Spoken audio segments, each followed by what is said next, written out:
bunga bank itu terdiri dari dua sisi. Yang pertama sisi penabung. Di sisi penabung itu bunga bank tuh sebagai bentuk kompensasi dari pihak bank kepada orang yang menabung, sehingga uang tabungannya tuh jadi bertambah. Selanjutnya dari sisi peminjam, bunga itu sebagai bentuk kompensasi dari peminjam uang terhadap pihak bank. Misalnya nih, saya meminjam uang tuh 1 juta dengan bunga tuh 10%. Nah, dalam jangka waktu 1 tahun, nanti saya tuh akan membayar 1.500.000 kepada pihak bank. Nah, dengan kita mengetahui ilmu tentang bunga ini, kita bisa menganalisis seandainya jika kita meminjam uang sebanyak 5 juta dari tahun awal di bank, kira-kira dengan bunga 10%, 10 tahun atau 2 tahun kemudian berapakah bunga yang harus kita bayar terhadap peminjaman uang itu kepada bank. Nah, selanjutnya yaitu definisi dari bunga sederhana dan bunga menjemuk. Nah, untuk bunga sederhana sendiri adalah bunga yang tetap. Misalnya nih, kita meminjam atau menabung uang pada suatu bank dengan bunga 10% dengan perjanjian selama 3 bulan. Maka bunga tersebut akan tetap sebanyak 10% selama 3 bulan. Jikapun pihak bank ingin mengubah bunganya, menaikkan atau menurunkan, harus melewati selama 3 bulan perjanjian tersebut. Selanjutnya adalah bunga majemuk. Bunga majemuk adalah bunga yang berbunga. Misalnya, saya meminjam kepada bank sebanyak 10 juta dengan bunga 10%. Maka total yang harus saya bayar adalah 11 juta. Namun jika saya melanjutkan, 11 juta itu akan dibungakan lagi dengan bunga 10%. Maka otomatis yang harus saya bayar yaitu 11.110.000. Nah, jika dilanjutkan, otomatis total peminjaman yang harus saya bayar akan berkali lipat dengan bunga 10%. Itulah yang dinamakan dengan bunga majemuk. Nah, teman-teman, selanjutnya untuk rumus dari bunga tunggal dan bunga majemuk sendiri akan dijelaskan oleh teman saya. Oke, dari penjelasan bunga majemuk dan bunga sederhana tadi dapat disimpulkan rumusnya, yaitu yang pertama rumus bunga tunggal. Rumusnya B sama dengan MO dikali I dikali N. Nah, B ini kan bunga sama dengan MO. MO itu modal awal atau pinjaman awal. Nah, dikali I, yaitu itu persentase bunganya. Persentase bunganya itu berapa persen gitu. Nah, bisa 10%, 5% atau berapa persen lah. Terus selanjutnya dikali N. N ini periode atau rentan periode inters, yaitu jangka waktunya. Bisa jangka waktu 3 bulan, 1 tahun, atau jangka waktu berapa.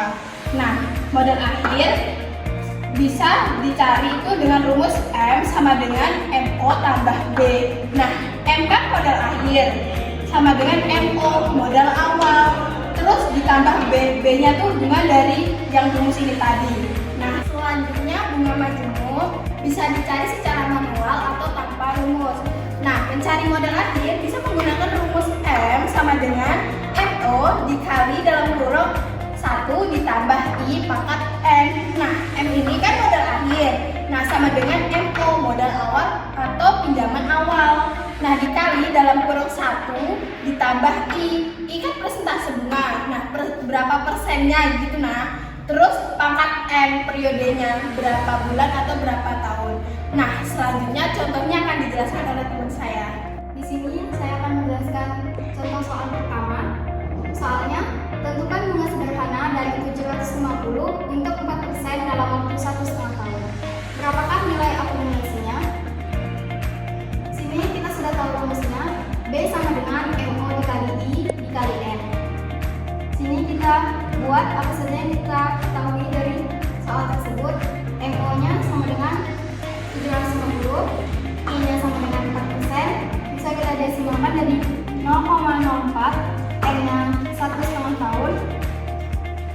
Kita bisa menjawab dengan rumusnya B sama dengan MO dikali I dikali N sama dengan 750 dikali 0,04 dikali 1 sama dengan 30 dibagi 2 sama dengan 15. Ini rumus akumulasinya. S sama dengan MO ditambah B sama dengan 750 ditambah 15. Hasil dari ini tadi sama dengan 765. Ini adalah hasil akumulasinya. Oke, untuk soal kedua, soalnya Tuan B menginginkan jumlah uangnya setelah 4 tahun menjadi 3.600.000 dengan bunga 20%. Berapa jumlah uang yang harus disimpan mula-mula? Sini kita buat ketahui. M-nya sama dengan 3.600.000, I-nya atau persentasenya itu 20% per tahun. Nah, ini ada periodenya sama dengan 4 tahun. Karena di soal tidak dijelaskan 20% itu berapa bulan atau berapa tahun. Jadi di sini kita beranggapan 4 tahun ini dikali 1, atau selama 4 tahun ini cuma dapat sekali. Oke, di sini kita jawab. Rumusnya M sama dengan MO dikali dalam kurung 1 ditambah I pangkat N. Sebenarnya tadi M sudah diketahui, 3.600.000 sama dengan MO dikali dalam kurung 1 ditambah 0,2 pangkat 4. 3.600.000 sama dengan MO dikali 1,2 pangkat 4. Ini 3.600.000 sama dengan MO dikali 2,073. Di sini 3.600.000 karena ini pindah luas, di sini dikali, berarti karena pindah luas, di sini jadinya dibagi. Jadi 3.600.000 dibagi 2,073 sama dengan MO. Hasilnya 1.736.613 perak. Ini ketika kalian ingin bertanya berapa jumlah bunganya, bisa menggunakan rumus ini. Bunga sama dengan M dikurang MO. Sudah diketahui tadi M-nya 3.600.000 dikurangi hasil yang kita cari tadi 1.736.613. Tinggal kita kurangin aja dan hasilnya 1.863.387 perak. Itulah bunga dari uang tuan tersebut. Baik, selanjutnya ada soal ketiga yang akan dijelaskan saya. Soalnya, investor meminjamkan uang Rp 5 juta selama 8 tahun dengan bunga 18% per tahun, dimajemukkan setiap 6 bulan. Berarti kalau setahun 2 kali majemuk. Tentukan jumlah pengembalian setelah 8 tahun, atau bisa kita artikan sama dengan M, atau ditanya modal akhir atau pinjaman akhirnya. B, nilai sekarang dari jumlah penerimaan atau PM. Nah, kita harus mengetahui yang disajikan oleh soal, yang diketahui oleh soal. Yang pertama, M mula-mula atau M awal sama dengan 5 juta. Bunganya, interestnya sama dengan 18% per 2. Kenapa dibagi 2? Karena ini 18% itu udah dikatakan per tahun. Nah, tapi di dalam 1 tahun ini dimajemukkan setiap 6 bulan. Kita kan tahu 1 tahun itu 12 bulan. Berarti kalau 6 bulan sekali, berarti 2 kali dimajemukkan bunganya. Maka kita bagi 2, bunganya 18 bagi 2 sama dengan 9%, atau kita desimalkan jadi 0,09. Nah, untuk periodenya sendiri 8 tahun tadi kan, karena dia dimajemukkan setiap 6 bulan sekali, berarti 2 kali selama 1 tahun. Kita kalikan 8 kali 2 sama dengan 16. Nah, ditanya M atau modal akhirnya. Jawabannya kita masukkan rumus. Modal akhir sama dengan modal awal dalam kurung 1 ditambah interest pangkat N. Modal awalnya 5 juta, 1 ditambah 0,09 dikali di pangkat 16, 5 juta, 1 ditambah 0,09, 1,09, 16, 5 juta sama dengan 5 juta.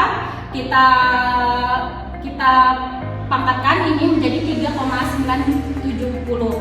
Nah, kita kalikan 5 juta dikali 3,970, kita dapat hasilnya 19.850.000 untuk modal akhirnya. Nah, jika pun ada yang bertanya berapa bunga sih dari soal tadi, kita bisa langsung masukkan ke dalam rumus, yaitu modal akhir dikurang modal awal, di mana tadi modal akhirnya kita cari yaitu 19.850.000 dikurang 5 juta sama dengan 14.850.000. Nah, untuk selanjutnya pertanyaan yang B, nilai sekarang dari jumlah penerimaan. Kita bisa pakai rumus ini. Nilai sekarang PF sama dengan FP per 1 ditambah interest pangkat N. Jadi tinggal nih ya, masukkan ini. PS sama dengan 19.850.000 per 1 ditambah 0,09 pangkat 16.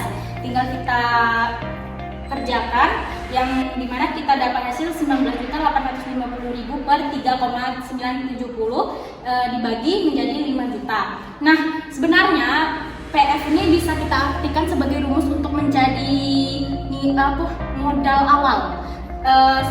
Seperti soal teman saya yang soal nomor 2 tadi, sebenarnya bisa pakai rumus ini, tapi kami gunakan pakai rumus ini. Kalau pakai rumus ini kita harus memindah luaskan dulu, tapi kalau pakai rumus ini bisa langsung. Nah, jadi rumus ini bisa kita gunakan untuk mencari nilai modal awal. Oke, selanjutnya contoh soal keempat. Soalnya yaitu apabila pada 5 tahun mendatang pegawai ingin punya tabungan sebesar 3 juta. Tingkat bunganya yaitu 10% secara konstan. Berapa jumlah uang pada tahun ini yang perlu ditabungkannya? Nah, diketahui ini M-nya berapa? 3 juta. Terus I-nya berapa? 10% secara konstan selama 5 tahun. Oke, langsung saja kita masukkan rumusnya. M sama dengan MO dalam kurung 1 tambah I pangkat N. Nah, M-nya ini kita sudah tahu 3 juta. Nah, masukin 3 juta di sini sama dengan MO dalam kurung 1 tambah 0,1 ini dari desimal 10% pangkat 5. Nah, 3 juta sama dengan MO ini 1 kali 0,1 hasilnya 1,1 pangkat 5. Nah, 3 juta sama dengan MO dikali 1,610. Nah, selanjutnya pindah luas.